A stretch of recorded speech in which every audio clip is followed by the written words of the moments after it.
Praise Lord. आप सभी को स्वागत करता हूँ ग्लोरी अपॉलोजेटिक्स ऑनलाइन प्रार्थना में। और मैं विश्वास करता हूँ और आशा करता हूँ आप सभी लोग इस समय सेफ हैं।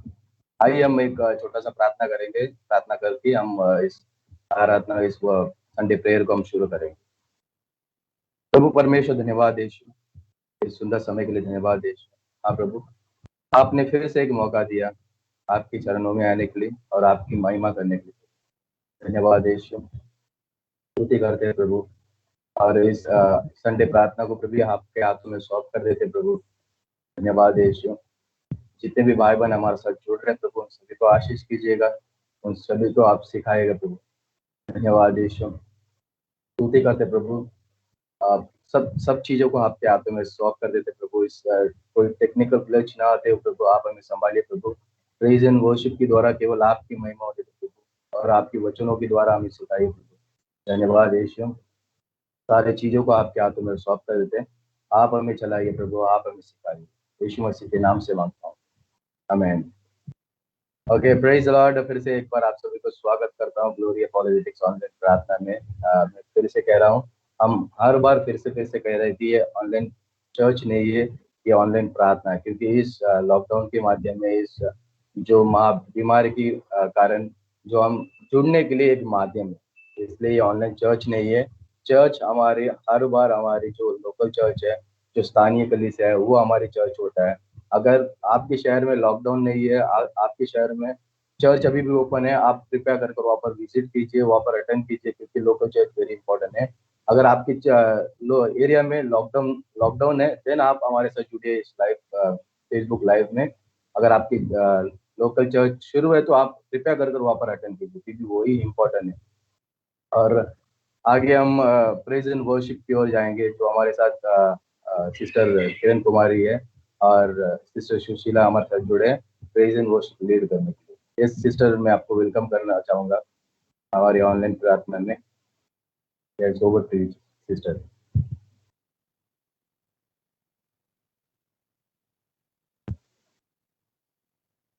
आप कृपया कर अनम्यूट कीजिए, आपकी आवाज़ हमें सुनाई नहीं दे रहा।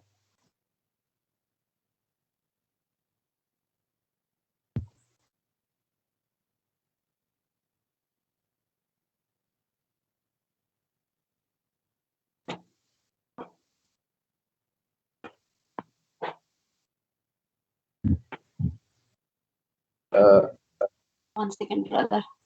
यस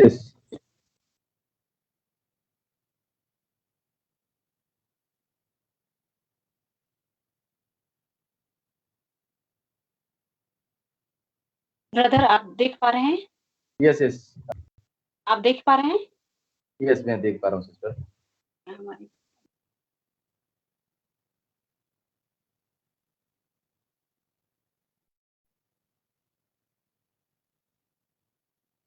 सिस्टर, शायद से आपकी जो वीडियो है स्टक हुआ है।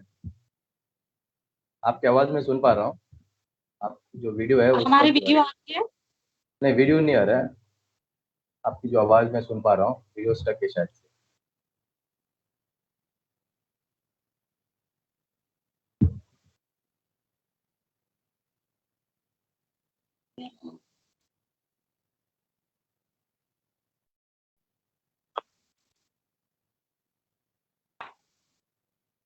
शायद से जो कैमरा वो चालू है, आप जरा कोशिश कीजिए।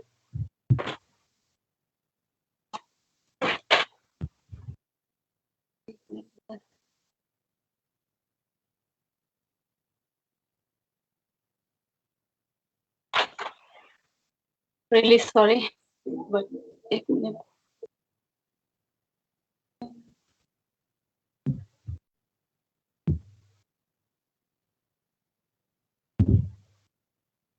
ब्रदर, हम एक बार लीव करके आप फिर से ज्वाइन करें। हमें कुछ पता ही नहीं चल रहा है अपने से, without touching, it's just going on.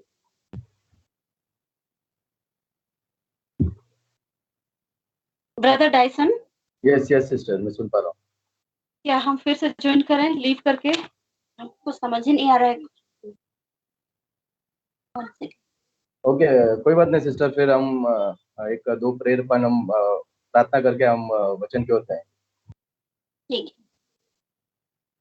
तो क्या अगर आप मेरी आवाज़ आप सुन पा रहे हो तो देन आप कृपया कर एक 2 प्रेयर पॉइंट के लिए आप प्रार्थना कर लीजिएगा, देन हम उसी तरह हम वचन की ओर जाएँगे। हमारी आपकी आवाज़ आवाज़ यस, यस आवाज़ मैं सुन पा रहा हूँ। ठीक, ऑलराइट, रियली सॉरी, माफ़ी चाहते हैं कि हाँ, अपने से हो रहा है। ओके, कोई बात नहीं, कुछ टेक्निकल ग्लिच है, कोई बात नहीं।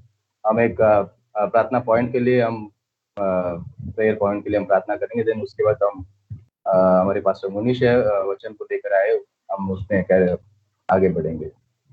आइए सबसे पहले हम एक प्रार्थना के लिए पॉइंट पे हम प्रार्थना करेंगे, जो हमारे देश में जो ऑक्सीजन की कमी है, परमेश्वर से हम मदद मांगेंगे, परमेश्वर से हम सहायता मांगेंगे, क्योंकि इस ऑक्सीजन कमी को पूरी करने के लिए हम इस पॉइंट को, जो मेन ये पॉइंट है, इस पॉइंट को हम प्रार्थना करेंगे। आप भी हमारे साथ मिलकर आप प्रार्थना कीजिए, जहाँ कहीं पर भी आप बैठे हो, आप हमारे साथ मिलकर आप प्रार्थना कर सकते हैं। आइए हम इस पॉइंट के लिए हम प्रार्थना करें। प्रभु परमेश्वर, धन्यवाद यीशु। हाँ प्रभु, हम आपके चरणों में आते हैं प्रभु, क्योंकि हमारे लिए सहायता कोई और नहीं है, हमारी सहारा कोई और नहीं, आप ही हो। हम आपसे मांगते हैं प्रभु, आप जानते हो हमारी जो देश की स्थिति है प्रभु, आप जानते हो प्रभु। धन्यवाद यीशु। सब सारे चीज आपकी कंट्रोल में है प्रभु, हम विश्वास करते हैं। और हमारे देश में प्रभु इस ऑक्सीजन की कमी को भी प्रभु पूरा कीजिए प्रभु।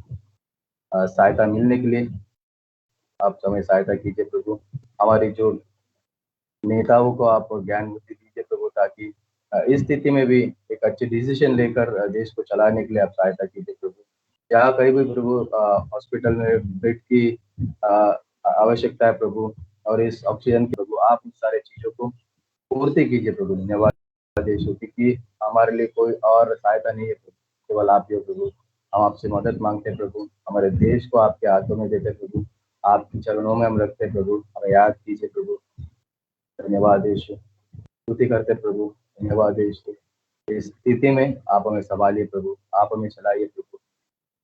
धन्यवाद यीशु। फिर से एक बार हमारे देश को, पूरे देश को आपके हाथ में सौंप कर देते हैं। सारी चीजों को आप नियंत्रण कीजिए प्रभु, आप कंट्रोल कीजिए। धन्यवाद यीशु। सारे आदर गौरव महिमा यीशु मसीह को ही मिले, यीशु मसीह के नाम से मांगता हूँ, आमीन।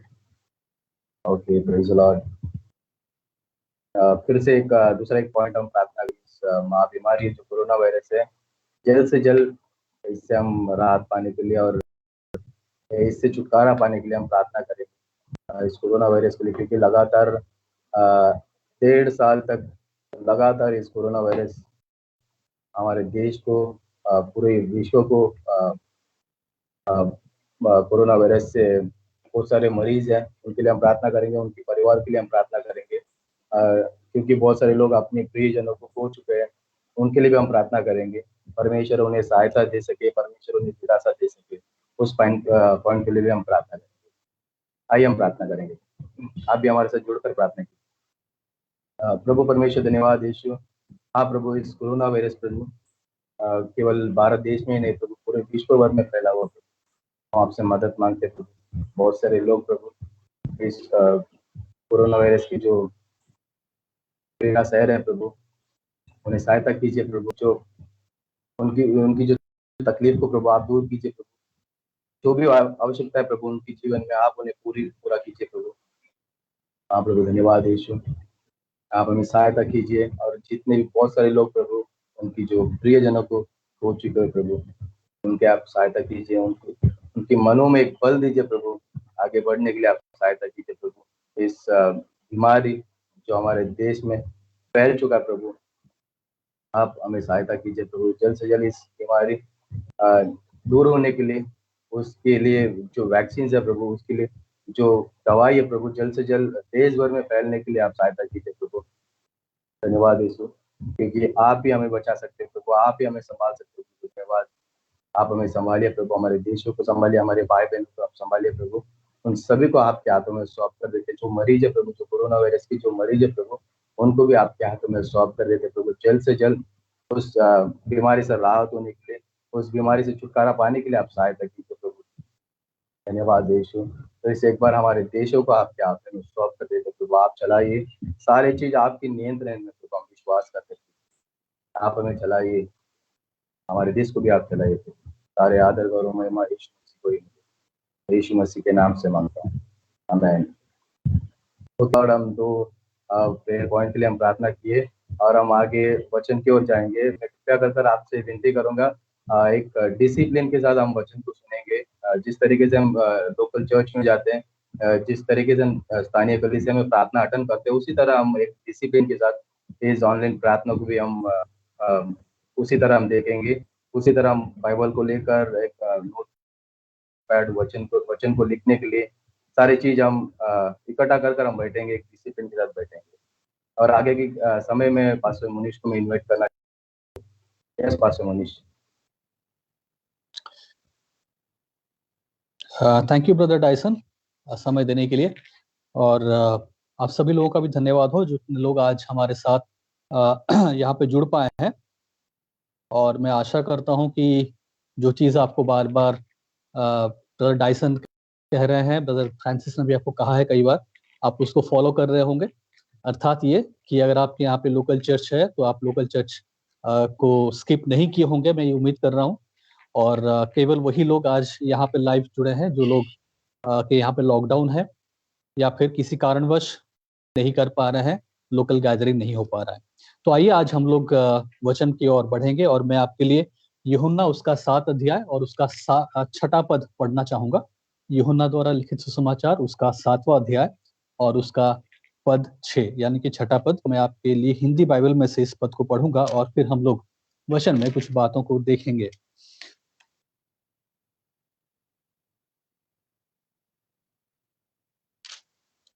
यूहन्ना उसका 7 अध्याय 6 पद। यहाँ पे यीशु मसीह अपने भाइयों से बात कर रहे हैं और अपने भाइयों को बात करते हुए वो यहाँ पे कह रहे हैं, तब यीशु ने उनसे कहा, अर्थात कि अपने भाइयों से कहा, मेरा समय अभी तक नहीं आया परंतु तुम्हारे लिए सब समय है। मेरा समय अभी तक नहीं आया परंतु तुम्हारे लिए सब समय सही है। और आज की इस वचन का जो शीर्षक है, जो हेडिंग है, वो ये है कि परमेश्वर के समय के दृष्टिकोण से जीवन जीना। परमेश्वर के समय के दृष्टिकोण से जीवन को जीना। अगर आप इस वीडियो के डिस्क्रिप्शन में देखेंगे तो आपको पॉइंट्स दे दिए गए हैं और मैं आज बेसिकली आपके सामने मेन 3 पॉइंट्स रखना चाहूंगा और उसके अंडर में काफी सारे सब पॉइंट्स हैं। अगर आप चाहें तो इसको नोट कर सकते हैं और या तो फिर इस डिस्क्रिप्शन में भी ये डिटेल्स दिया गया, आप वहां से भी इसको देख सकते हैं। इससे पहले मैं शुरू करूं आज के इस वचन को या फिर इस वचन से जुड़ी हुई बातों को, मैं एक घटना आपके सामने बताना चाहूंगा। और ये घटना एक व्यक्ति के बारे में है जो गया होता है मिलने के लिए इंग्लैंड के प्राइम मिनिस्टर। ये घटना पुरानी है और इंग्लैंड के पूर्व प्राइम मिनिस्टर, बहुत साल पहले प्राइम मिनिस्टर से, जिनका नाम था W.E. ग्लैडस्टोन। तो W.E. ग्लैडस्टोन एक प्राइम मिनिस्टर थे बहुत समय पहले इंग्लैंड के, और एक हुआ ऐसा कि एक जवान व्यक्ति को उनसे बात करने का मौका मिला और वो व्यक्ति ने जाके इन प्राइम मिनिस्टर से बात किया, उनके साथ समय बिताया। और जब समय बिताया तो फिर प्राइम मिनिस्टर ने इनके साथ बात करते हुए पूछा कि अच्छा भाई ये बताइए कि आप अपने जीवन में आगे क्या करना चाहते हैं, क्योंकि एक जवान लड़का था और ये प्राइम मिनिस्टर जानना चाह रहे थे कि देश के जो युवक लोग हैं, जो यूथ हैं, वो लोग क्या सोच रहे हैं, क्या बनना चाह रहे हैं। तो उन्होंने इस जवान लड़के से पूछा कि अच्छा ठीक है, तुम एक जवान हो, पढ़ लिख रहे हो, तो बताओ तुम्हारे आगे चल के क्या फ्यूचर प्लान है, क्या तुम करना चाहते हो, क्या आगे बनना, क्या करना चाहते हो। तो उसने कहा कि ऐसा है प्राइम मिनिस्टर साहब, मैं लॉ पढ़ना चाहता हूँ, यानी कि लॉ जिसे हम लोग हिंदी में कहते हैं वकालत। तो मैं वकालत पढ़ना चाहता हूँ या तो फिर लॉ के ऊपर स्टडी करना चाहता हूँ। तो प्राइम मिनिस्टर साहब ने पूछा तो इसके बाद तुम क्या करोगे। उसने कहा कि मैं लॉ पास करने के बाद या फिर वो पढ़ाई कंप्लीट करने के बाद इंग्लैंड के एक बहुत जो सबसे अच्छा कोर्ट है या फिर जो मेन वहाँ पे कोर्ट है, वहाँ पे मैं प्रैक्टिस करना चाहता हूँ। फिर इन्होंने पूछा ठीक है तुम प्रैक्टिस करोगे, उसके बाद क्या करना चाहोगे। उसने ऐसा करने के बाद मैं जब एक अच्छा वकील बन जाऊंगा तो फिर मैं पॉलिटिक्स में जाना चाहूंगा, पॉलिटिक्स में जाके मैं अपना नाम कमाना चाहूंगा। फिर उन्होंने बोला ठीक है तुम पॉलिटिक्स में भी चले जाओगे, उसके बाद क्या करना चाहोगे। उसने बोला उसके बाद मैं एक बहुत बड़ा आदमी बनना चाहूंगा और उसके बाद मैं अपना एक अच्छा सा घर बनाना चाहूंगा, अच्छे से शादी करके रहना चाहूंगा। फिर उस प्राइम मिनिस्टर ने पूछा अच्छा उसके बाद क्या करोगे। उसने बोला उसके बाद क्या, अच्छे से रहेंगे और पैसा वैसा बनाएंगे, परिवार के लिए, घर के लिए अच्छा चीज करेंगे, देश के लिए अच्छा चीज करेंगे, और उसके बाद क्या होगा, उसके बाद हम मर जाएंगे। तो फिर प्राइम मिनिस्टर ने बोला अच्छा ठीक, उसके बाद क्या होगा मरने के बाद? इस बात पे जवान लड़का बोला कि मैंने तो इसके आगे कभी सोचा ही नहीं था। मैंने ज़्यादा से ज़्यादा मैंने यही तक सोचा कि मैं पढ़ लिख लूँगा और मैं बैरिस्टर बनूँगा या फिर वकील बनूँगा, अच्छा काम करूँगा, पॉलिटिक्स जॉइन करूँगा, देश के लिए, समाज के लिए अच्छा काम करूँगा, शादी करूँगा, घर-द्वार करूँगा, सब कुछ होगा और आखिर में एक दिन मर जाऊँगा। मैंने तो इसके आगे ही नहीं था। और प्राइम मिनिस्टर ने उस लड़के से कहा कि जवान इंसान, तुम मूर्ख हो, घर जाओ और जीवन के बारे में सोचो। एग्जैक्टली यही शब्द उन्होंने कहा, तुम मूर्ख हो, अपने घर जाओ और अपने जीवन के बारे में सोचो। ये लेख आपको एक पुस्तक में मिलेगा। उस बुक का नाम है दिस इज लिविंग करके एक बुक है, छोटा सा आर्टिकल है या बुक है, उसका टाइटल है दिस इज लिविंग। और वहां पे पेज नंबर 48 और पेज नंबर 49 में ये घटना पाई जाती है जहां पे एक जवान लड़का इंग्लैंड के प्राइम मिनिस्टर से बात करता है और प्राइम मिनिस्टर उसे इस तरह से बात करते हुए फाइनली उसे कहता है कि जवान तुम मूर्ख हो, घर जाओ और अपने जीवन के बारे में सोचो। तो आइए आज जब हम लोग इस वचन को लेते हैं, यूहन्ना 7 उसका 6, हम लोग सोचेंगे जरा सा अपने जीवन के बारे में। और हम लोग जब सोचेंगे अपने जीवन के बारे में, हम अपने जीवन के बारे में ये नहीं सोचेंगे आज कि हम जीवन में क्या हमें बनना है, क्या करना है, हमारा फ्यूचर कैसा होगा, जैसा कि लड़का कह रहा था। हम जीवन के बारे में आज जब बात करने वाले हैं, इस वचन से कुछ बातों को हम लोग जब देखने वाले हैं, हम अपने जीवन को परमेश्वर के दृष्टिकोण से देखने वाले हैं या उसके बारे में थोड़ी सी चर्चा हम लोग करने वाले हैं। तो आइए हम लोग इन बातों के ऊपर देखें और धीरे धीरे देखें कि आखिर परमेश्वर का वचन हमें अपने जीवन के बारे में क्या कहता है, यानी कि परमेश्वर के समय के दृष्टिकोण से अपने जीवन को जीने के बारे में क्या कहता है। और जैसा मैंने आपके लिए पढ़ा था यूहन्ना उसका 7 अध्याय और उसका 6 पद, यहाँ पे यीशु मसीह क्या कर रहे हैं? यीशु मसीह यहाँ पे दर्शाना चाहते थे कि वो परमेश्वर के समय के नजरिए से अपने जीवन को कैसे जीते हैं और उनके भाई अपने जीवन को कैसे जीते हैं। अगर आप पहले पद से लेके 8 या 9 पद तक पढ़ेंगे, आप ये पूरा पैसेज जब आप पढ़ेंगे, आप यहाँ पे देख पाएंगे एक बात हो रही है कि पर्व में जाना है और जो ये पर्व है वो तंबुओं का पर्व है। और इस तंबुओं के पर्व में जब उन्हें जाना है तो वहां पे भाई लोग बोले तुम आओ जाके चिन्ह चमत्कार दिखाओ। यीशु मसीह कह रहे मेरा समय नहीं आया, तुम लोग चले जाओ। ये सब बातें यहाँ पे हो रही है और यहाँ पे होते होते यीशु मसीह कहते हैं मेरा समय अभी तक नहीं आया, परंतु तुम्हारे लिए सब समय सही है या फिर सटीक है। झोपड़ियों का पर्व या फिर तंबुओं का पर्व इसको कहा जाता है, जिसके बारे में पूरी घटना है। तो इस वचन को कहने के द्वारा या फिर इस बात को कहने के द्वारा यीशु मसीह दर्शाना चाहते थे कि वो परमेश्वर के समय के नजरिए से या दृष्टिकोण से अपने जीवन को जीते हैं, लेकिन उनके भाई अपने ही दृष्टिकोण से या फिर अपने ही समय के अनुसार अपने जीवन को जीते हैं। क्योंकि मनुष्य का जीवन काल सीमित है, बहुत लिमिटेड है। आपका और मेरा जीवन कुछ ही सालों का है। कोई 20 साल जीता है, कोई 30 साल, 60, 50, 70, 80, 90। तो हमारा जीवन काल सीमित है, लिमिटेड है, लेकिन अनंत काल असीमित है। ये चीज हमें कभी नहीं भूलना चाहिए। इसलिए अपने जीवन को परमेश्वर के समय के दृष्टिकोण से हमें जीना चाहिए, क्योंकि हमारा जीवन सीमित है, हमारा जीवन काल सीमित है, लिमिटेड है, और अनंत काल असीमित है, उसकी कोई सीमा नहीं। इसलिए इस संसार में रहते हुए जो भी समय आपको और मुझे दिया गया है, हमें इस समय को परमेश्वर के दृष्टिकोण से, परमेश्वर के समय के दृष्टिकोण से जीना चाहिए। हम लोग आज के इस संदेश के सबसे पहले पॉइंट में जाते हैं और आज का सबसे पहला पॉइंट ये है, सबसे पहला बिंदु ये है कि जीवन काल सीमित है और अनंत काल असीमित है। जीवन काल सीमित है और अनंत काल असीमित है। बिली ग्राहम के बारे में आप सभी लोग जानते हैं। एक बहुत बड़े इवेंजलिस्ट थे और कहा जाता है कि शायद उन्होंने अपनी सेवकाई में, या जितना साल उन्होंने सेवकाई किया, उनका जीवन जितना रहा, उन्होंने सबसे ज्यादा लोगों तक वो सुसमाचार लेके गए और सबसे ज्यादा लोगों तक वो सुसमाचार, लोगों के बीच में उन्होंने सुसमाचार का प्रचार किया, ऐसा कहा जाता है या फिर माना जाता है।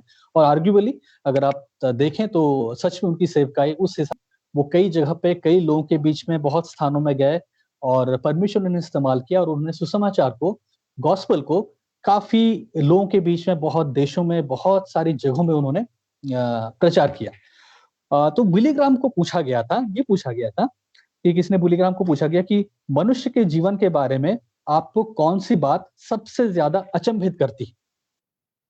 मनुष्य के जीवन के बारे में कौन सी बात आपको सबसे ज्यादा अचंभित करती है, सरप्राइज करती है, आपको सोचने पे मजबूर करती है, आपको बहुत ही अनोखा लगता है? क्या वो बात है जो आपको बहुत अचंभित करती है?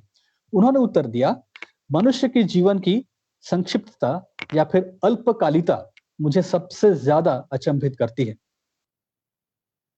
उन्होंने कहा, मुझे मनुष्य के जीवन के बारे में जो चीज अचंभित करती है वो ये है कि मनुष्य का जीवन कितना छोटा है। अगर मैं बहुत सरल शब्दों में, बहुत ही सिंपल वर्ड्स में कहूं, तो बिली ग्राहम का कहना यह था कि मनुष्य के जीवन के बारे में जो बात मुझे सबसे ज्यादा अचंभित करती है, सबसे ज्यादा मुझे सरप्राइज करती है, मुझे सोचने पे मजबूर करती है, वो ये है कि मनुष्य का जीवन कितना छोटा है, मनुष्य का जीवन कितना अल्पकालीन है, मनुष्य का जीवन कितना संक्षेप है, देखते देखते खत्म हो जाता है, सोचते सोचते खत्म हो जाता है। कितना छोटा, कितना अल्पकालीन और कितना संक्षेप। अगर यीशु मसीह का जन्म जो समय में हुआ, यीशु मसीह के जो माँ बाप थे, अगर उसको आज, अगर हम आज के कॉन्टेक्स्ट में सोचे, या फिर आज जो हमारा ये आधुनिक समाज है, जिस आधुनिक समाज में हम लोग रह रहे हैं, जिस प्रकार के सोसाइटी में हम लोग रहते हैं, अगर हम इसमें थोड़ा सा इमेजिन करने की कोशिश करें और देखें यीशु मसीह के जीवन को, तो आप बहुत बड़ा कॉन्ट्रास्ट पाएंगे कि यीशु मसीह ने अपने जीवन को, या फिर यीशु मसीह के जो माँ बाप थे, यूसुफ जो उनके सांसारिक रूप से उनके पिता थे और सामाजिक रूप से उनके पिता थे, और उनकी माँ का जो उनके साथ व्यवहार था, ये हर एक चीज अगर आप अंतर पाएंगे। क्यों मैं ये कह रहा हूँ, मैं अपने पॉइंट को यहीं पे साबित करूंगा या फिर आपके सामने बताऊंगा इसी चीज को रखते हुए। आज मान के चलिए, जिस समाज में हम लोग रहते हैं, जिस प्रकार की आधुनिक समाज में रहते हैं, अगर इसी समाज में यीशु मसीह को आप सोचें तो यीशु मान था, अगर आप वैसे सोचे तो, जो कि बचपन से 12 साल की उम्र में, जैसे हम देखते हैं कि जब वो यरूशलेम के मंदिर में गए, वो कितना ज्ञान से भरे हुए थे, वहां के शास्त्रियों से, वहां के धर्म गुरुओं से बातचीत करते थे। यीशु मसीह की जो बुद्धि थी, यीशु मसीह का जो जीवन था, वो इतना अलग था और इतना क्वालिटी में अगर आप कहें तो बाकी लोगों से, इतना बाकी बच्चों से, उस उम्र के बच्चों से इतना ज्यादा था। अगर आज के समय के माँ बाप हों या फिर आज के समय में अगर ऐसे बच्चे हों, तो नॉर्मली हम लोग कैसा बिहेव करते हैं? हम लोग क्या कहते हैं? अगर आप जानते ही हैं, लोग क्या कहते हैं अपने बच्चों के बारे में, देखो मेरा बच्चा कितना मेमोरी वर्स याद कर लेता है, कितना अच्छे से भजन संहिता 23 सुना देता है, उसको ये याद है, उसको वो याद है, उसको यूसुफ की कहानी याद है, उसको दाऊद के बारे में चीजें याद है। तो आधुनिक समाज में आज जो हम देखते हैं, क्रिश्चियनिटी में जो हम मसीह समाज में देखते हैं, जब आपके बच्चे गीत अच्छा गाते हैं, बाइबल से बहुत चीजों को जानते हैं या याद कर लेते हैं, रट के बोल देते हैं, मेमोरी वर्स बहुत अच्छा जानते हैं, कितना माँ बाप घमंड करते हैं, कितना अपने बच्चों को आगे आगे लाते हैं। आप देखे होंगे चर्च में किस प्रकार माँ बाप आके बोलते हैं पास्टर्स को, या फिर एक दूसरे, मालूम है मेरा बेटा है, वो तो इसको याद कर लिया, उसको इतना मालूम है। तो माँ बाप अपने बच्चों के बारे में बहुत घमंड करते हैं, बहुत खुश होते हैं, अपने बच्चों को बहुत प्रमोट करते हैं अगर उनका बच्चा आत्मिक चीजों में, स्पिरिचुअल एक्टिविटीज में बहुत अच्छा है, गीत गाना, गाना बजाना, म्यूजिक, मेमोरी वर्स, अच्छे से संडे स्कूल में अच्छा मतलब परफॉर्म करना, ये सब जो अगर बच्चे अच्छे करते हैं तो माँ बाप बहुत खुश होते हैं और अपने बच्चों की बहुत तारीफ करते हैं, बहुत आगे आगे बढ़ते हैं। यीशु मसीह को अगर आप इस संदर्भ में देखें कि अगर यीशु मसीह आज के जमाने में होता और ऐसा कोई माँ बाप होते, तो फिर किस प्रकार से, या फिर यीशु मसीह की तरह कोई बच्चा होता जो कि बहुत अच्छा है ना, बातचीत करने में बहुत अच्छा है, तो किस तरह, मैं जैसा आपको बता रहा हूँ कि लोग कितने खुश हो जाते हैं। लेकिन अगर आप यीशु मसीह के वहां पे जाते हैं, यीशु मसीह जिस समय में थे, उसके माँ बाप थे, अगर वहां पे आप जाते हैं और खुद यीशु मसीह के बारे में देखते हैं, आप पाते हैं कि उन्होंने इस चीज को कभी भी एक बढ़ावा नहीं दी। कभी भी ना तो यीशु मसीह ने खुद, न कि यीशु मसीह के माँ बाप ने अपने बच्चे के बारे में कहीं अपने पढ़ा, या फिर कभी हम कहीं पे पाते हैं कि यूसुफ या मरियम यीशु मसीह के बारे में बहुत बड़ा चढ़ा के बहुत कुछ बोलते हैं, या फिर यीशु मसीह खुद अपने आप को प्रमोट कर रहे हैं बालकपन में या अपने यूथ काल में। चलो ठीक है, बालकपन भी छोड़ दीजिए, यूथ के समय में जब उनकी उम्र 20 साल, 22 साल, 23 साल होगा, आज आपको प्रमोट करते हैं, मुझे गाना अच्छा आता है, ये है वो है। कभी भी हम यीशु मसीह के जीवन में व्यक्तिगत रूप से ये चीज को नहीं देखते कि वो इतना कुछ जानने के बाद, खुद स्वयं परमेश्वर का पुत्र होने के बाद, खुद इन चीजों में इतने निपुण होने के बाद, खुद आत्मिक बातों में इतना सब कुछ परफेक्शन में जीने के बाद भी बाइबल बताती है कि वो नियम के अनुसार पैदा हुआ, नियम के अधीन पैदा हुआ और अपने जीवन भर वो निष्पाप रहा। एक भी पाप ना करते हुए भी यीशु मसीह ना तो अपने बालकपन में, ना अपनी जवानी में कभी भी अपना एक प्रोमोट किया हो कि देखो मैं कैसा हूं, ये वो, ऐसा नहीं। और न ही यीशु मसीह के पेरेंट्स या माँ बाप ने कभी कुछ किया, हम कभी नहीं देखते।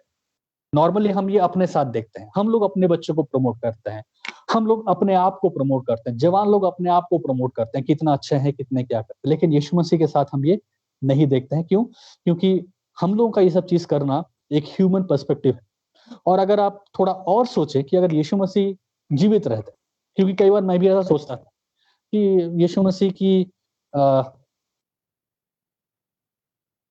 मसीह का जो जीवन है, अगर वो कुछ और साल जीवित रहते, अगर वो कुछ और साल जिंदा रहते, अगर वो 50 साल तक जीवित रहते, अगर वो 70 साल तक जीवित रहते, कितना क्या कर लेते, कितना बड़ा मिनिस्ट्री कर लेते, कितना ज्यादा कर लेते हैं, कितना ज्यादा वो आगे आगे बढ़ के बहुत सारी सेवकाई कर लेते। ये सब कुछ हम एक ह्यूमन इमेजिनेशन के रूप में सोच सकते हैं, तर्क कर सकते हैं, बोल सकते हैं। लेकिन जब हम यीशु मसीह के जीवन के बारे में देखते हैं, हम क्या देखते हैं? यीशु मसीह एक पर्टिकुलर समय में 30 साल की उम्र में ही वो पब्लिक में आए। उससे पहले उन्होंने न तो अपना प्रमोशन किया, न अपने बारे में ढिंढोरा पीटा, न अपने बारे में लोगों को कहा, न यीशु मसीह के माँ बाप ने इसके बारे में यहाँ वहां जाके कुछ कहा। हर एक चीज एक बहुत ही नॉर्मल सिंपल तरीके से हो रहा था। और यीशु मसीह 30 साल की उम्र में पब्लिकली सामने आते हैं और अपनी सेवकाई की शुरू करते हैं।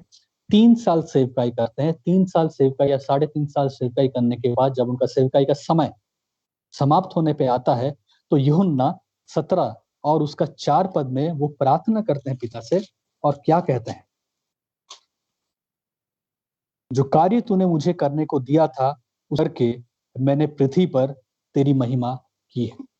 जो कार्य तूने मुझे दिया था उसको पूरा करके मैंने पृथ्वी पर तेरी महिमा की है। जीवन काल सीमित है और अनंत काल असीमित है। बहुत जरूरी है कि हम अपने जीवन को ईश्वर के समय के दृष्टिकोण से देखें। आप और मैं, हमारे अंदर एक मानवीय प्रवृत्ति है जहां पे हम बहुत कुछ करना चाहते हैं, बहुत कुछ करते हैं, दूसरों के बारे में बहुत कुछ कहते हैं, अपने बारे में भी हम लोग बहुत कुछ कहते हैं।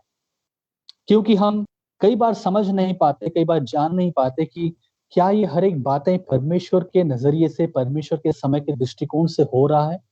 क्या ये हर एक बातें, क्या ये हर एक चीजें, क्या मैं परमेश्वर के समय के दृष्टिकोण से कर रहा हूँ? हम लोग कई बार इसका अंदाजा लगा नहीं पाते। लेकिन जब हम यीशु मसीह को देखते हैं, हम समझते हैं कि यीशु मसीह को मालूम था कि उसे पब्लिकली, सार्वजनिक रूप में कब सेवकाई में आना है, कितनी समय को अपनी सेवकाई को पूरा करना है। उन्होंने वही किया। परमेश्वर के समय के दृष्टिकोण से अपनी सेवकाई में उन्होंने कदम रखा, अपनी सेवकाई की शुरुआत की, और परमेश्वर के समय के दृष्टिकोण से ही उन्होंने अपनी सेवकाई को समाप्त किया। और उन्होंने ये प्रार्थना की, इस कॉन्फिडेंस के साथ प्रार्थना किया, जो कार्य तूने मुझे करने को दिया था उसे पूरा करके मैंने पृथ्वी पर तेरी महिमा की है। क्या सच में हम ये प्रार्थना कर सकते हैं? मुझे लगता है जब आप और मैं प्रार्थना करते हैं, हम शायद इस प्रार्थना के आखिरी हिस्से में लड़खड़ा जाएं। हो सकता है हम ये कहें कि परमेश्वर, जो कार्य तूने मुझे दिया है उसे मैंने पृथ्वी पर पूरा किया है, लेकिन ये आखिरी पार्ट जो है, पर तेरी महिमा की है। क्या हम सच में ये कॉन्फिडेंस के साथ कह सकते हैं कि हमने जो कुछ भी सेवकाई की परमेश्वर की महिमा के लिए किया था? क्योंकि अक्सर मैं पाता हूं अपने जीवन में, अगर आप अपने जीवन में देखें तो आप पाएंगे कि शायद ऐसा नहीं था। क्योंकि बहुत सारी चीजें तो मैंने अपने ही मन से किया, बहुत सारी चीजें तो मैंने अपने ही हिसाब से, अपने टाइम फ्रेम से, अपने प्लानिंग से सब कुछ कर लिया।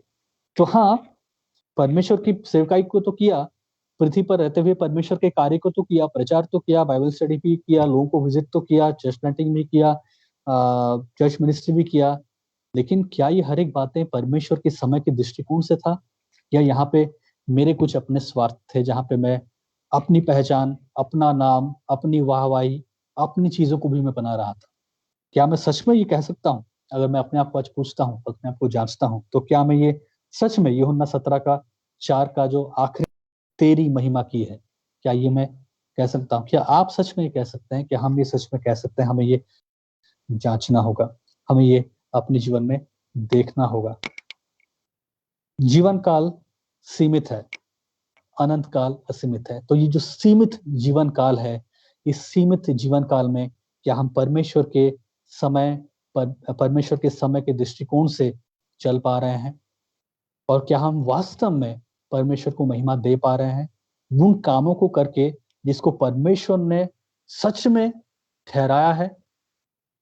और परमेश्वर जो काम को ठहराया, हम उस समय में उसको पूरा किए हैं।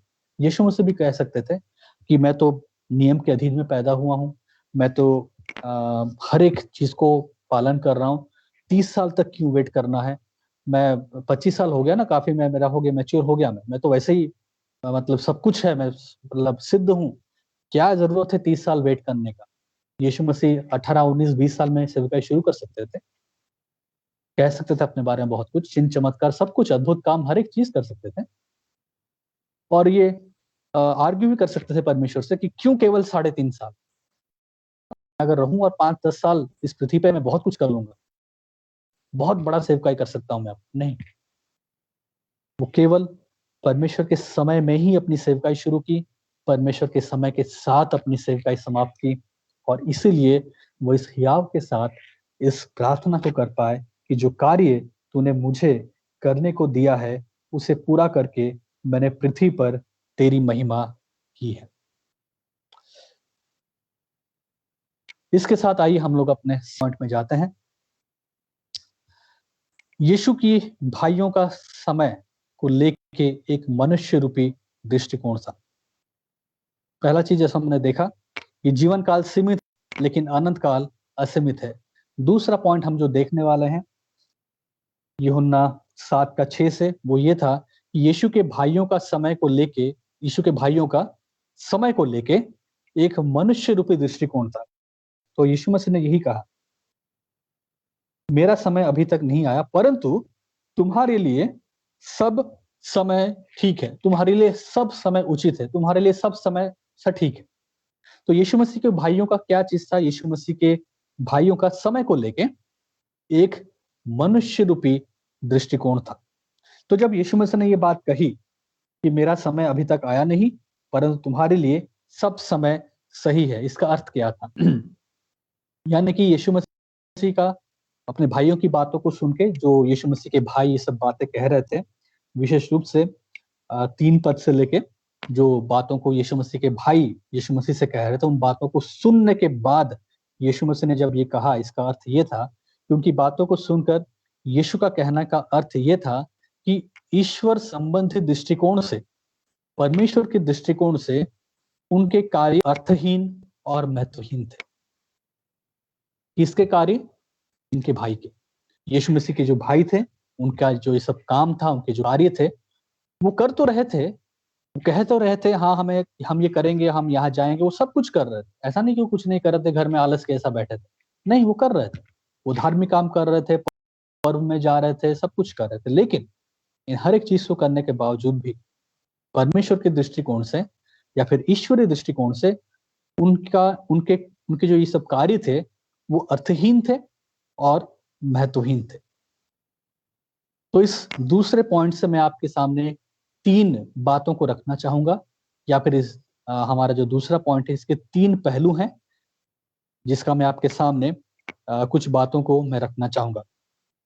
पहला जो पहलू है, इस बात को जो हम देखते हैं कि परमेश्वर के दृष्टिकोण से उनका कार्य अर्थहीन था और महत्वहीन था, इसका पहला पहलू यह है कि जो मनुष्य अपने समय को मनुष्य रूपी दृष्टिकोण से उपयोग करते हैं, वो यीशु की प्रभुता के अधीन में नहीं जीते हैं।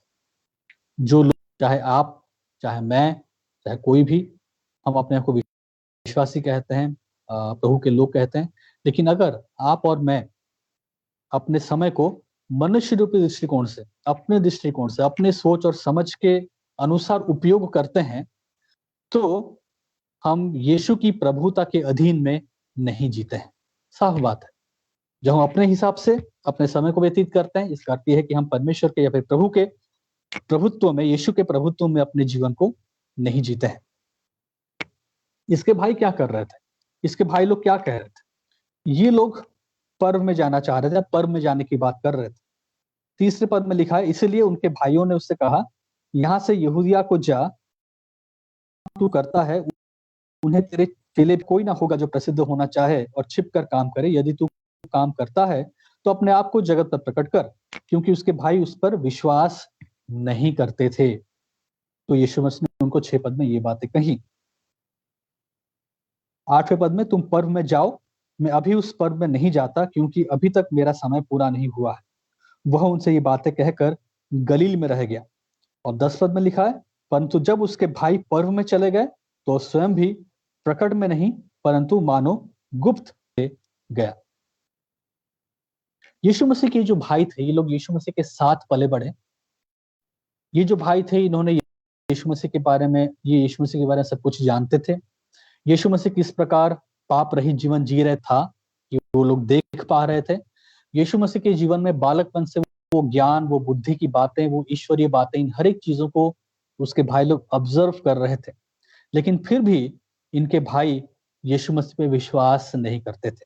एक ही घर में एक साथ रह के हर एक बातों को नजदीकी से देखने के बावजूद भी इनके भाई इन बातों को या फिर यीशु मसीह पे विश्वास नहीं करते थे। यीशु मसीह ने जब सेवकाई शुरू की, उस सेवकाई के बारे में इन्होंने सुना, यीशु मसीह कामों को देखा, यीशु मसीह की शिक्षाओं को भी उन्होंने सुना होगा, लेकिन फिर भी वो लोग यीशु मसीह पे विश्वास नहीं कर रहे थे। वो लोग हो सकता है कि अच्छे यहूदी हों, यहूदी परंपराओं को अच्छे से मानते हों, पर्वों को मानते हों, पर्वों का पालन करते हो, समय के अनुरूप भी पर्व में जाना है, यरूशलेम जाना है, वो हर एक चीज वो करते थे। लेकिन फिर भी वो यीशु मसीह पे विश्वास नहीं करते थे, यानी कि ये नहीं मानते थे या फिर विश्वास करते थे कि यीशु मसीह उनका प्रभु है और उनका उद्धार करता है। क्यों? क्योंकि उनको लगता था कि उन्हें पाप से छुटकारे की क्या आवश्यकता है, उन्हें पाप से आजाद होने की क्या आवश्यकता है, क्योंकि ये तो खुद धार्मिकता के संतान है, ये तो खुद धर्मी है, ये तो खुद यहूदा के वंश के हैं, ये तो खुद अब्राहम के संतान है। सॉरी, यहूदा के वंश नहीं, ये खुद सब ये लोग अब्राहम के संतान है, ये लोग खुद नियम का पालन करने वाले, तो इन्हें क्या जरूरत है? पाप से छुटकारा तो अन्य जातियों के लिए है। और इसलिए वो अपने जीवन को अपने समय के हिसाब से जीते थे, और अपने समय के हिसाब से जब वो जीते थे, वो यीशु मसीह को अपने प्रभु और उद्धारकर्ता के रूप में कभी नहीं मानते थे। जब आप और मैं नया जन्म पाते हैं, जब आप और मैं प्रभु यीशु मसीह को ग्रहण करते हैं, जब आप और मैं यीशु मसीह को जान जाते हैं, तब से आपके और मेरे जीवन में जो सबसे बड़ा काम या फिर सबसे बड़ी चीज होनी चाहिए, वो ये है कि हमें पता करना है कि हम अपने जीवन को कैसे यीशु मसीह की इच्छा के अनुसार जी, हमें कैसे अपने जीवन को यीशु मसीह की अधीनता में रखते हुए जी, कैसे हम अपने आप को यीशु मसीह की इच्छाओं के अनुसार रखते हुए जी, कैसे हम मनुष्य की रीति से, मनुष्य के हिसाब से अपने समय के व्यतीत न करते हुए, कैसे हम यीशु मसीह की इच्छा के अनुसार अपने जीवन को व्यतीत करें। और अगर हम अपने जीवन को अपने मन से व्यतीत करते हैं, जैसा चाहे वैसा व्यतीत करते हैं, बाइबल को पढ़ने के बाद, हमारे घरों में बाइबल होने के बाद, चर्च में जाने के बाद, आराधना के गीतों को गाने के बाद भी अगर हमारा हाल यीशु मसीह के भाइयों का जैसा है, हर एक चीज सामने है, लेकिन फिर भी हम विश्वास नहीं करते, इसका अर्थ ये है कि हम यीशु मसीह की प्रभुता के अनुसार नहीं जीते हैं, हम अपने मन मर्जी से अपने जीवन को जी रहे हैं। भले ही हम ऊपरी रूप से वो हर एक काम, अच्छे काम, भले काम, धार्मिक काम कर रहे हैं, जैसा कि यीशु मसीह के भाई लोग कर रहे थे। बचपन से यीशु मसीह को देख रहे थे, यीशु मसीह की सेवकाई को बालकपन से यीशु मसीह के बारे में देख रहे थे, किस प्रकार है, कैसा है, सेवकाई के बारे में जानते थे, लेकिन फिर भी वो लोग विश्वास नहीं करते थे। और ये बहुत संभव है कि आपके साथ, मेरे साथ भी ऐसा हो। सामने सब कुछ रहता है, सामने सब रहता है, सामने हर एक चीज मौजूद होती है, हमारे पास लोग होते हैं जो कि मसीह हैं, हमारे साथ संगति में वो लोग होते हैं जो प्रभु को जानते हैं, हमारे घरों में बाइबल होता है, हमारे पास गीत की किताबें होती हैं, आराधना की बातें होती हैं, सब कुछ होता है, लेकिन इतना नजदीक होने के बावजूद भी हम बहुत दूर होते हैं प्रभु से। यीशु मसीह के भाइयों के बारे में सोचिए, इतना नजदीक थे वो लोग, एक ही घर में सोचिए वो लोग रहते थे, एक ही कमरे में उठते बैठते होंगे, एक साथ खाते पीते होंगे, इतना नजदीक, लेकिन फिर भी इतना दूर। और वो लोग अपने मनुष्य के समय के दृष्टिकोण से अपने जीवन को जी रहे थे। वो समझ ही नहीं पा रहे थे कि किस प्रकार उन्हें अपने जीवन को अपने भाई यानी कि यीशु मसीह के अधीनता में रख के जीना है, उसे अपना प्रभु, अपने जीवन के प्रभु और उद्धारकर्ता के रूप में ग्रहण करके जीना है। वो लोग अपने समय के हिसाब से चल रहे थे। तो इसीलिए जो मनुष्य रूपी दृष्टिकोण से अपने जीवन को जीता है, जो मनुष्य अपने समय को मनुष्य रूपी दृष्टिकोण से उपयोग करता है, वो यीशु की प्रभुता को अपने जीवन में स्वीकार नहीं करता या फिर उसकी प्रभुता के अनुसार नहीं जीता। क्या ये आपके साथ है? क्या ऐसी सच्चाई आपके साथ है कि आपके साथ ऐसा है कि आप अपने समय को मनुष्य रूपी दृष्टिकोण से जी रहे हैं? सब कुछ आपके सामने है, सब कुछ आपके पास है, सब कुछ आपके नजदीक है, लेकिन फिर भी आप अपने समय को अपने मनुष्य रूपी दृष्टिकोण से जी रहे हैं। और अगर ऐसा है तो फिर आप यीशु की प्रभुता के अधीन नहीं जी रहे हैं। दूसरा पहलू, जो मनुष्य अपने समय को मनुष्य रूपी दृष्टिकोण से उपयोग करते हैं, उन्हें उनके मसीह परंपराओं में या फिर मसीह परंपराओं का पालन करना भी मसीह रहित होता है। ये दूसरा दृष्टिकोण है। तो जो लोग अपने समय को अपने ही दृष्टिकोण या मनुष्य रूपी दृष्टिकोण से उपयोग करते हैं, उनके मसीही परंपराओं का पालन करना भी मसीही रहित होता है। तो एक बहुत बड़ा कॉन्ट्रास्ट ड्रॉ कर रहे हैं, जहां पे ये दिख रहा है कि किस प्रकार वो लोग, इसके भाई जो हैं, उनके लिए हर एक समय सही है। वो लोग उस पर्व में तो जा रहे हैं, उनको लग रहा है वो समय ठीक है, वो पर्व सही है, उन्हें जाना चाहिए, वो जा तो रहे हैं, लेकिन उनके हृदय में वो मसीह नहीं। उनके हृदय में जिसे होना चाहिए वो है ना, को जिसके लिए वो जा रहे हैं। जो ये पर्व था, झोपड़ियों का पर्व, याद दिलाता है उनको जिन चीजों के बारे में, और एक दृष्टिकोण देता था, एक चित्र दे रहा था मसीह के बारे में। उनके हृदय में मसीह था ही नहीं।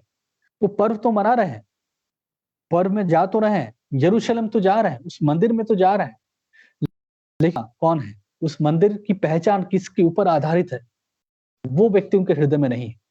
कितनी अजीब सी बात है। मंदिर में जा रहे हैं, पर्व मना रहे हैं, समय से पहुंच रहे हैं, जाने में इच्छुक हैं, सब कुछ सही, लेकिन ये पर्व, वो मंदिर, यरूशलेम, वो जगह जिसके लिए है, जो उस जगह का, उस मंदिर का, इस पर्व का आधार है, वो व्यक्ति ही खुद उसके जीवन में नहीं है। वो व्यक्ति खुद उनके हृदय में नहीं है। और वो परंपराओं में है, परंपराओं का पालन कर रहे हैं, परंपराओं को निभा रहे हैं, लेकिन जो व्यक्ति उस परंपरा का आधार है, वही उनके हृदय में नहीं है। कितनी दुखद बात है, कितनी दुख की बात है। और ये संभव है कि आपके साथ, मेरे साथ भी ऐसा ही हो, कि वो हर एक चीज तो हम कर रहे हैं, वो आराधना और गीत और संगीत, वचन का पढ़ना, वचन का मनन करना, अध्ययन करना, प्रचार करना, इवन सेवकाई, ये भी संभव है। सेवकाई, लोग सेवकाई भी करते हैं, लेकिन जिसके लिए सेवकाई कर रहे हैं वो ही उनके हृदय में नहीं होता है। कई बार ये भी संभव है, लोग चले आते हैं, बाइबल कॉलेज करते हैं, बाइबल कॉलेज करके चर्च के पास्टर भी बन जाते हैं, लेकिन वास्तव नहीं पाए। वो प्रचार कर रहे हैं, प्रचार कैसे करते हैं वो भी सीख के आए हैं, प्रचार का टेक्निक उनका सही है, सब कुछ सही, लेकिन जो आधार है वही उनके हृदय में कई बार नहीं होता है। इसलिए पौलुस कहते हैं अपने आप को हमें जांचना चाहिए, निरंतर देखना है कि क्या सच में हम विश्वास में हैं या नहीं। कहीं ऐसा तो नहीं कि हम एक परंपरा में ही भाग रहे हैं। हमारा हर एक चीज एक मसीह परंपरा बन चुका है, हमारी हर एक चीज एक मसीही कार्य बन के रह चुका है। हमारी प्रार्थना, आराधना, सेवकाई, प्रचार, हर एक चीज नाम मात्र एक काम है, लेकिन उसका आधार जो है, जो वास्तव में यीशु है, उसका हमारे हृदय में स्थान ही नहीं। और हम किए जा रहे हैं सालों साल। जैसे इनके भाई थे,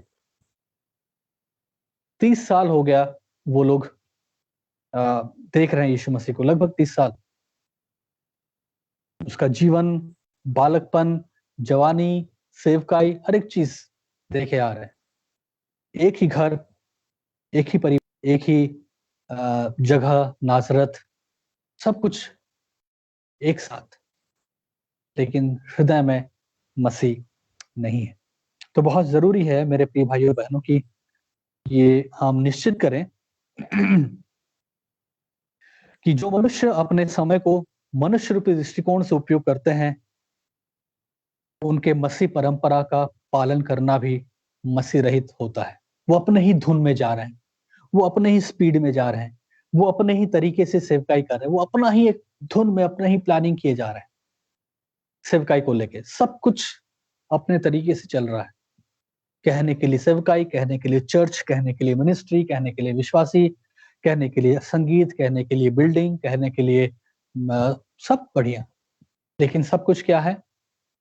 अपना स्वार्थ है। सब कुछ अपनी मन और सोच की उपज है। मसीह तो वास्तव में कहीं पे है ही नहीं, न हृदय में, न सेवकाई में। तो ये भी परंपराएं, ये भी चीजें मसीह रहित बच जाता है जब हम अपने समय में, अपने हिसाब से, अपने समय की दृष्टि अपने कामों को करने लगते हैं। तीसरा पहलू यह है कि जो मनुष्य अपने समय को मनुष्य रूपी दृष्टिकोण से उपयोग करते हैं, वो सांसारिक बुद्धि के अनुसार चलते हैं, न कि ईश्वरीय बुद्धि से। जो लोग ऐसा करते हैं, परमेश्वर का नहीं लेकिन मनुष्य रूपी दृष्टिकोण से समय को व्यतीत करते हैं, समय के उपयोग करते हैं, वो सांसारिक बुद्धि के अनुसार चलते हैं, नहीं ईश्वरीय बुद्धि से। 7:4 में क्या पढ़ते हैं हम लोग? क्योंकि ऐसा कोई ना होगा जो प्रसिद्ध होना चाहे और छिप कर काम करे। यदि तू अपना यह काम करता है तो अपने आप को जगत पर प्रकट कर। ये इनके भाई का सुझाव था। यीशु मसीह के भाइयों ने यीशु मसीह को क्या सुझाव दिया? उन्होंने ये सुझाव दिया कि तू फेमस बनना चाहते हो ना, तुम चाहते हो ना कि लोग तुम्हें जाने, तुम्हें पहचाने, ये कहे कि तुम एक बड़े नबी हो, तुम प्रसिद्ध हो, तुम प्रसिद्ध होना चाहते हो, तुम नाम कमाना चाहते हो, तो चुप चुप के क्यों ये सब कर रहे हो? जाओ ना, जाके वहां पे सबके सामने करो। इसलिए उनके भाइयों ने उससे कहा, यहां से यहूदिया को जा, कि जो काम तू करता है उन्हें तेरे चेले भी वहां देखें। क्यों यहाँ पड़ा है? क्यों तू गलील में पड़ा है? क्यों तू नाजरत में है? क्यों यहाँ पे चुप चुप के है? तू जा वहां पे, तू जा उस जगह पे, क्योंकि यरूशलेम वो जगह है जहाँ पे लोग तुझे देखेंगे, वहां पे भीड़ होती है, वहां पे बहुत सारे प्रांत से लोग आते हैं, और वो एक तरह से कहा जाए तो वो जगह है जहाँ पे नाम कमाया जा सकता है, जहाँ पे प्रसिद्धि हासिल हो सकती है। तो यहाँ पे क्या पड़ा है गलील में, जहाँ पे कोई तुझे जानता नहीं है? तो जा वहां पे, यहूदिया को जा, अपने काम वहां कर, ताकि तेरे चेले भी वहां देखे, क्योंकि ऐसा कोई ना होगा जो प्रसिद्ध होना चाहे और छिप कर काम करे। तो छिप छिप पे यहाँ पे क्या कर रहा है? नाजरत जैसे जगह में जा, उस जगह पे गली जहाँ पे यहूदा में, यरूशलेम में नाम कमा, लोगों के सामने काम कर, प्रसिद्ध बन, फेमस बन। यदि तू ये काम करता है तो अपने आप को जगत पर जाके प्रकट कर, लोगों के सामने अपने आप को दिखा जाके। उनके भाइयों ने ये सजेशन दिया कि लोगों को दिखाओ, नाम कमाओ। लेकिन यीशु मसीह के बारे में हम क्या देखते हैं?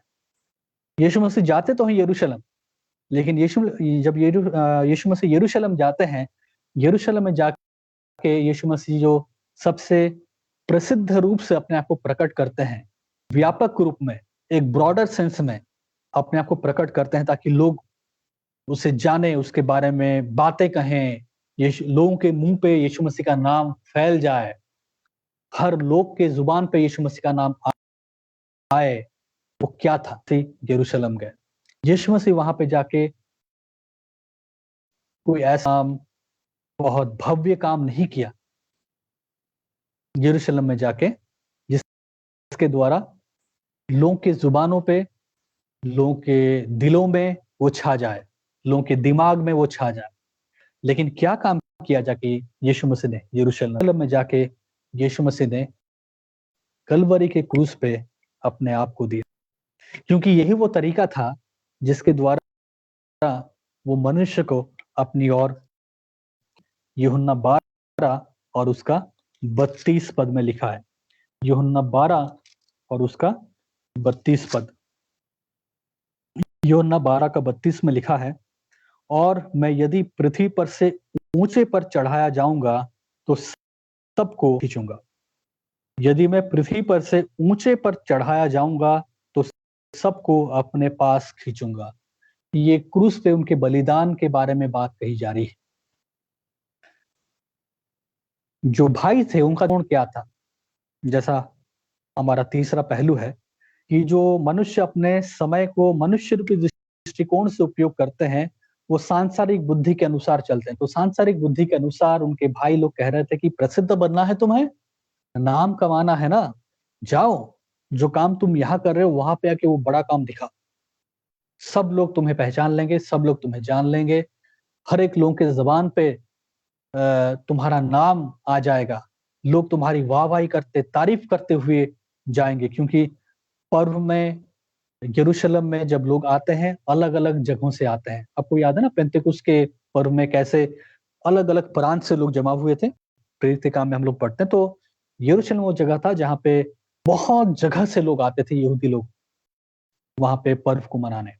और वहाँ पे अगर आपने कोई बड़ा काम कर दिया, कोई फेमस काम ऐसा कर दिया या कुछ भव्य काम कर दिया, तो सब लोग के जुबान पे, सब लोगों के मन में, दिमाग में तुम छा जाओगे। तुम्हारा नाम लेते हुए लोग जाएँगे, हर जगह तुम्हारा नाम फैल जाएगा, तुम प्रसिद्ध हो जाओगे, फेमस हो जाओगे।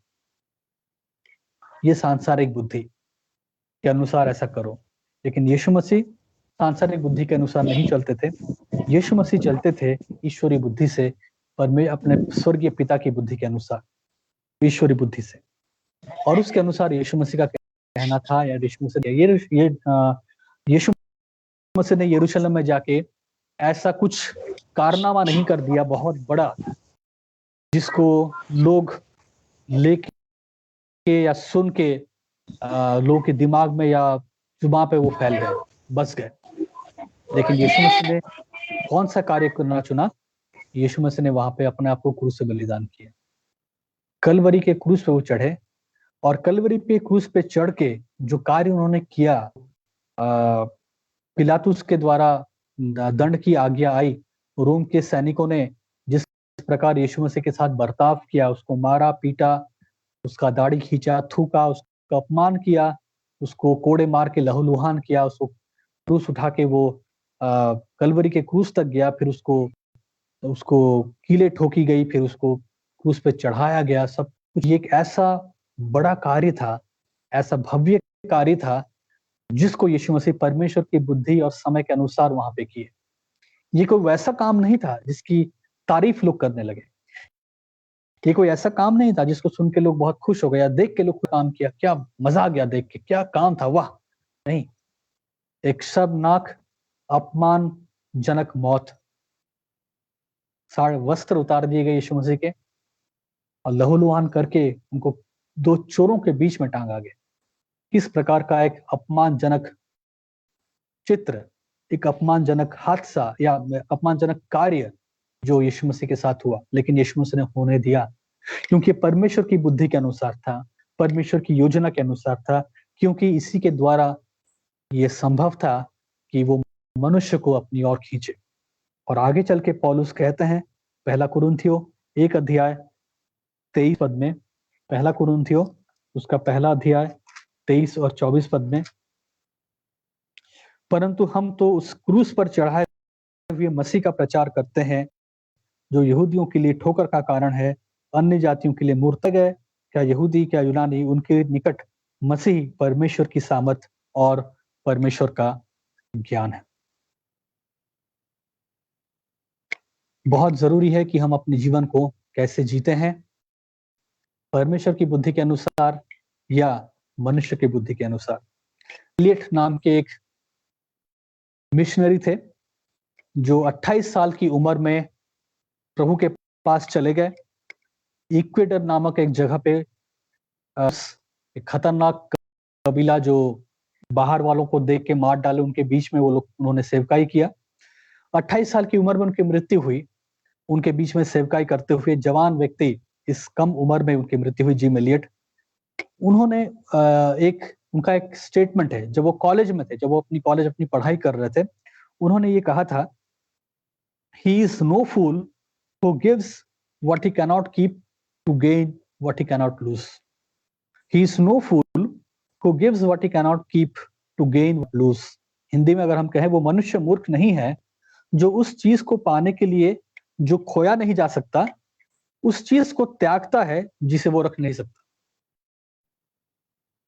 वो मनुष्य मूर्ख नहीं है। कौन मूर्ख नहीं है? वो मनुष्य मूर्ख नहीं है क्यों वो मूर्ख नहीं है? क्योंकि जो चीज खोया नहीं जा सकता उसको पाने के लिए ये व्यक्ति वो हर एक चीज दे देता है जिसे वो रख नहीं सकता। वो मनुष्य मूर्ख नहीं है जो उस चीज को पाने के लिए जो खोया नहीं जा सकता उस चीज को त्यागता है जिसे वो रख नहीं सकता। तो क्या कहना यही था, जिसे मैं रख नहीं सकता उसके पीछे मैं समय क्यों बर्बाद करूं, मैं उसे दे दूंगा, क्योंकि उसको देने के द्वारा जो मैं रख नहीं सकता उसको देने के द्वारा मैं वो बातों को प्राप्त करूंगा जो मैं कभी खो नहीं सकता। तो उन्होंने अपना जवानी, अपना जीवन दे दिया, क्योंकि वो जानते हैं कि ये क्षण, संसार का जीवन क्षण भर का है। दे दिया उन्होंने। क्यों? क्योंकि इसको रख ही नहीं सकते। आज है ना, मैं कभी नहीं मरूंगा, ऐसा नहीं हो सकता, हम मरेंगे। तो जीवन काल सीमित है। तो ये सीमित जीवन 20, 30, 40, 50, 60, 70, 80 साल जो आपका है वो आप रख नहीं सकते, आपको देना ही पड़ेगा। तो जिम मिलेट का कहना है जो मैं रख नहीं सकता उसमें दे दिया, मैं प्रभु में दे दिया। क्यों? क्योंकि इसको देने के द्वारा जो मैं पाऊंगा वो मैं कभी खो नहीं सकता। उसको देने के द्वारा क्या मुझे मिला? एक तो अनंत जीवन उन्हें मिला, दूसरा प्रभु के राज्य में जो जो इनाम, जो प्रतिफल उन्हें मिला वो कभी वो खो नहीं सकता। तो जो चीज वो रख नहीं सकते उसको उन्होंने दे दिया ताकि वो चीज को पा सके जिसे वो कभी नहीं खो सकते। और वो कहते हैं ये मूर्खता नहीं है, सांसारिक रूप से मूर्खता है। क्या जवान आदमी पढ़ लिख के शादी करके कहाँ चला गया, इक्वेडर में, जंगल में, और फिर एक ट्राइब के बीच में, कबीले के बीच में, वहां पे उनके बीच में सेवकाई करके 28 साल की उम्र में मर गया। जीवन ही नहीं देखा उसने, शादी करके रहता, अपने घर में रहता, बच्चे बच्चे होते, बुढ़ापे तक जीवित रहता, बढ़िया से रहता। क्या है का चर्च चलाता, गाना गा लेता, प्रचार कर लेता, भाई मिनिस्ट्री का मिनिस्ट्री भी हो जाता, जीवन भी बढ़िया से चल जाता। ये जियो, मजा करो, सेवकाई भी करो, और सब कुछ बढ़िया, सब बढ़िया। ये है सांसारिक बुद्धि। जिम मिलेट का कहना है ये सांसारिक बुद्धि है, मैं इसे नहीं मानता। 28 साल की उम्र में अपने जीवन को दे दिया सेवकाई करते हुए, क्योंकि उनको मालूम था कि जो प्रतिफल उन्हें मिलने वाला है वो कभी खो नहीं सकता। आपके साथ बहुत सारे जवान लोग तो आजकल तो लोग जानते ही नहीं जिम मिलेट के बारे में, लेकिन लोग डिस्कस करना चाहते हैं फ्रिंज टॉपिक्स पे, जो सब क्या उसे कहते हैं, कॉन्स्पिरेसी थ्योरी है, 666 कौन है, कौन से कोल्ड ड्रिंक में 666 है, मोदी है 666 है, ओबामा है 666 है, कौन है, क्या है। इसमें हमारा समय इतना जाता है और हम इन बातों पे इतना इंटरेस्ट लेते हैं और हमें लगता है कि हम बहुत बड़ा काम कर रहे हैं इन चीजों का रहस्य जान के, खुलासा करके हमें लगता है हम बहुत बड़ा काम कर रहे हैं। लेकिन मेरे प्रिय भाई और बहनों, हम वास्तव में भ्रमित हैं, हम अपना समय बर्बाद कर रहे हैं। तो आप निर्णय लीजिए और सोचिए कैसे आप अपना जीवन दे सकते हैं प्रभु के लिए, ताकि आप वो प्रतिफल पा सकें जिसे आप कभी नहीं खोएंगे। अगर ऐसा है तो आप मूर्ख नहीं है। संसार आपको मूर्ख कहे कि अरे ये अपना टाइम वेस्ट कर रहा है, ये बहुत पैसा कमा सकता था, पता नहीं क्या कर रहा है, ये कर सकता था, वो कर सकता था, बाकी सब लोग तो कर रहे हैं, ये क्या कर रहा है। लोग भले ही मूर्ख कहें, लेकिन आप अपने आप को लोगों की सोच के अनुसार मत चलिए। आप अपने समय को परमेश्वर के लिए दीजिए, परमेश्वर में अपने समय को दीजिए, प्रभु के राज्य के लिए अपने समय को दीजिए, क्योंकि जो समय प्रभु के राज्य के लिए देंगे, प्रभु के लिए देंगे, उसका प्रतिफल जो आपको मिलेगा वो खो नहीं सकता। हमारे पास बहुत कम समय है और तीसरा पॉइंट पूरा है। मैं इस वजह से पूरा तीसरा पॉइंट बहुत ज्यादा नहीं पढ़ूंगा, मैं बस एक एक लाइन को कह के खत्म करूंगा ताकि हम समय से खत्म कर सकें। तीसरा पॉइंट, तो अगर ऐसा है तो हम कैसे परमेश्वर के समय के अनुसार जी। अगर मनुष्य के दृष्टिकोण से समय जीना ऐसा है, तो परमेश्वर के समय के अनुसार दृष्टिकोण, परमेश्वर के समय के दृष्टिकोण से जीना क्या होता है, वो हमारा तीसरा पॉइंट है। यीशु परमेश्वर के समय के अनुसार चला और अपने जीवन को पूरी तरह से परमेश्वर की ओर समर्पित किया। यीशु ने ऐसा किया। उसने क्या किया? परमेश्वर के समय के अनुसार चला और अपने जीवन को पूरी तरह परमेश्वर की योजना के हेतु समर्पित किया। किस प्रकार? 3 चीजें हैं, सॉरी 4 बातें हैं, मैं आपको 4-5 चीजें हैं जो आपको बताऊंगा। बहुत संक्षेप में फटाफट दूंगा। पहला, परमेश्वर के समय के अनुसार जीने का अर्थ है कि हम अपने समय के उपयोग के लिए परमेश्वर के प्रति जवाबदेही हों। ये सबसे पहला चीज। अगर आपको परमेश्वर के समय के अनुसार जीना है तो अपने समय को परमेश्वर के प्रति, अपने समय के लिए परमेश्वर के प्रति आपको जवाबदेही होना है। आप जैसा यीशु मसीह थे, यीशु मसीह ने क्या किया जब उनकी माँ ने कहा कि तू अभी चमत्कार कर, यूहन्ना, यीशु मसीह ने क्या कहा कि हे नारी, मेरा समय अभी नहीं आया है। वो अपने समय को पिता के हाथ में रख के चलता था, पिता के हाथ में अपने समय को सौंपता था और पिता की इच्छा के अनुसार अपने जीवन को जीता था। तो याद रखें कि आप परमेश्वर की इच्छा के अनुसार चलाएं। और कैसे? आप अपने समय, परमेश्वर के प्रति आप जवाबदेही आपको होना है अपने समय को लेके। अगर आप परमेश्वर के प्रति जवाबदेही नहीं होते हैं समय को लेके, तो आप चल नहीं सकते। कैसे होगा ये? बेसिक चीज है कि आप अपने प्रायोरिटीज बनाइए, आप अपना गोल्स बनाइए, आप अपने लक्ष्य बनाइए और सोचिए कि आप राज्य के लिए क्या कर सकते हैं। समय को एलोकेट कीजिए और उस समय को प्रभु के लिए दीजिए। अगर आपने सोचा कि ठीक है, मैं 1 घंटा इवेंजलिज्म के लिए दूंगा, उस 1 घंटे के लिए आप जवाबदेही बनिए। अगर आप प्लान बनाते हैं, ठीक है, मैं 2 घंटा बाइबल अध्ययन करूंगा, उस 2 घंटे के लिए आप जवाबदेही बनिए। तो प्लान्स बनाइए, गोल्स बनाइए और परमेश्वर के प्रति अपने समय को लेके जवाबदेही होइए। ये पहला पॉइंट है। दूसरा, परमेश्वर के समय के अनुसार जीने का अर्थ है कि हम परमेश्वर को महिमा देने के उद्देश्य से जिएं और उसके द्वारा दिए गए जिम्मेदारी को भी पूरा करें। तो ये चीज भी हमें याद रखना है कि हमें क्या करना पड़ेगा।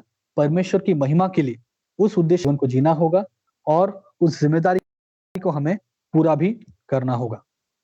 कैसे करेंगे आप? सबसे पहले आपके सोच विचार। मरकुस 7:21, मैं इसको जल्दी पढ़ दे रहा हूँ।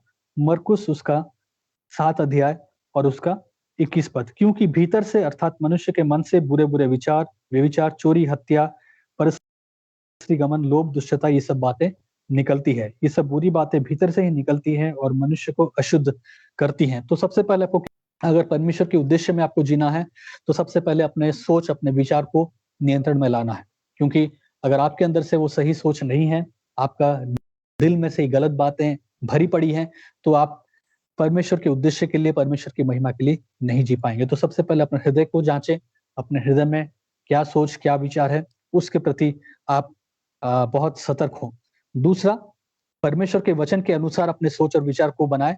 फिलिपियों उसका 4 अध्याय और उसका 8 पद। फिलिपियों उसका 4 और उसका 8वां पद। मैं आपके लिए इसको भी पढ़ दे रहा हूँ। फिलिपियों 4 अध्याय उसका 8 पद। इसलिए हे भाइयों, जो जो बातें सत्य हैं, जो जो बातें आदरणीय हैं, जो जो बातें उचित है, पवित्र हैं, सुहावनी है, मनभावनी है, सद्गुण, प्रशंसा की बातें, उन पर ध्यान किया करो। तो सबसे पहले हृदय में उन चीजों को आने नहीं देना है, हृदय के में उन बुरी बातों को नहीं आने देना है, जो कि 7:21 में लिखा है, मरकुस 7:21 में। और कैसे ये होगा? जब आप अपना मन सही बातों पे लगाएंगे, जो कि फिलिपियों 4:8 में लिखा है। और उसके बाद दूसरों के लिए एक सही सोच रखना, एक प्रेम से भरे हुए सोच को रखना, जैसा कि रोमियो 12 अध्याय 9 से 10 पद में, पहला कुरिन्थियों 13 अध्याय 16 का 14, जहाँ पे प्रेम के बारे में बताया गया कि कैसे हम एक दूसरे के प्रति प्रेम रखें। तो जब तक आपको एक दूसरे के प्रति प्रेम भी रखना होगा, क्योंकि अगर एक दूसरे के प्रति प्रेम आप नहीं रख रहे हैं तो फिर परमेश्वर के उद्देश्य को भी आप पूरा नहीं कर पाएंगे। और तीसरा, परमेश्वर ने जो आपको दान और वरदान या गुण दिए हैं, उसको परमेश्वर के लिए देना है। तो अगर परमेश्वर के समय के अनुसार आपको जीना है तो फिर आपको परमेश्वर के उद्देश्य के लिए आपको जीना होगा और परमेश्वर के द्वारा दी गई जिम्मेदारियों को आपको पूरा भी करना होगा। तीसरा पॉइंट ये है, परमेश्वर के समय के अनुसार जीने का अर्थ है कि हम हर परिस्थिति को अनंत काल के दृष्टिकोण से देखें। हर एक परिस्थिति को आपको अनंत काल के दृष्टिकोण से देखना होगा। सामरी स्त्री के साथ जब यीशु मसीह बात कर रहे थे तो चेले आए और कह रहे थे कि तुझे भूख लगा है। वो खाना लाने गए और कहे कि यीशु मसीह के लिए खाना वाना लेके और कहे कि भूखा है तो ये खा ले या फिर ये पानी पी ले। तो उनका जो दृष्टिकोण था या फिर उनका जो सोच था वो एक मानवीय सोच था और वो लोग अनंत काल की दृष्टिकोण से बातों को नहीं देख पा रहे थे। लेकिन यीशु मसीह क्या देख रहे थे?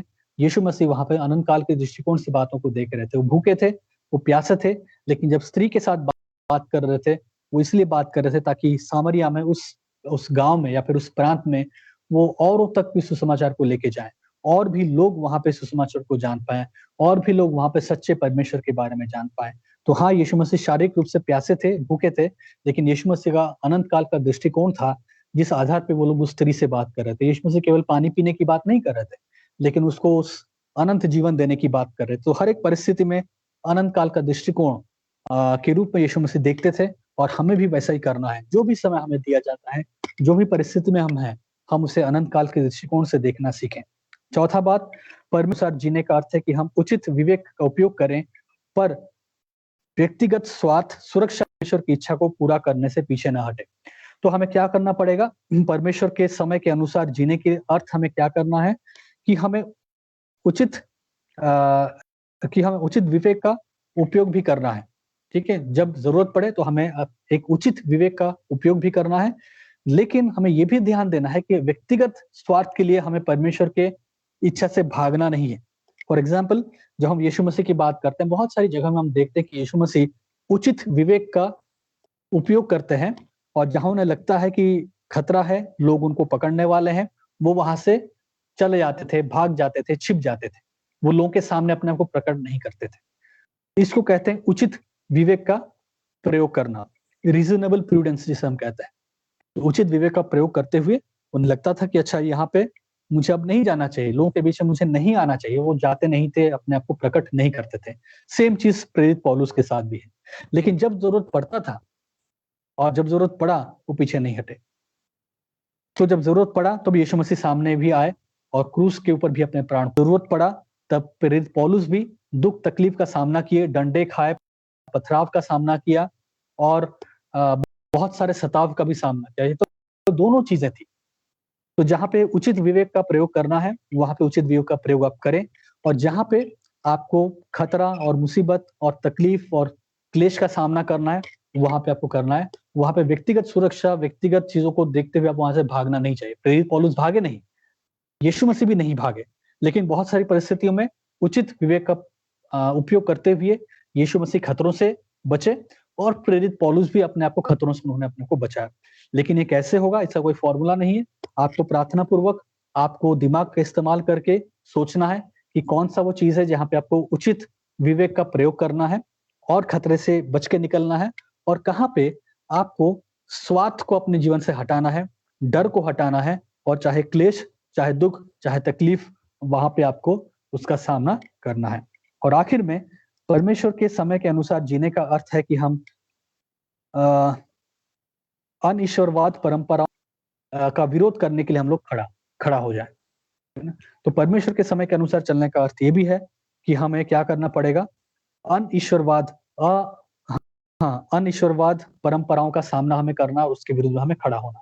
तो यहाँ पे जब उन परंपराओं के विरुद्ध यीशु मसीह खड़े हुए, जो उनके भाई थे, जो बहुत बड़ी बड़ी बातें कर रहे थे, जो कह रहे थे परंपराओं के बारे में, पर्व के बारे में, तो यीशु मसीह वहां पे खड़े हुए, और उन्होंने उनके सामने खड़े होके उन्होंने उनका सामना किया।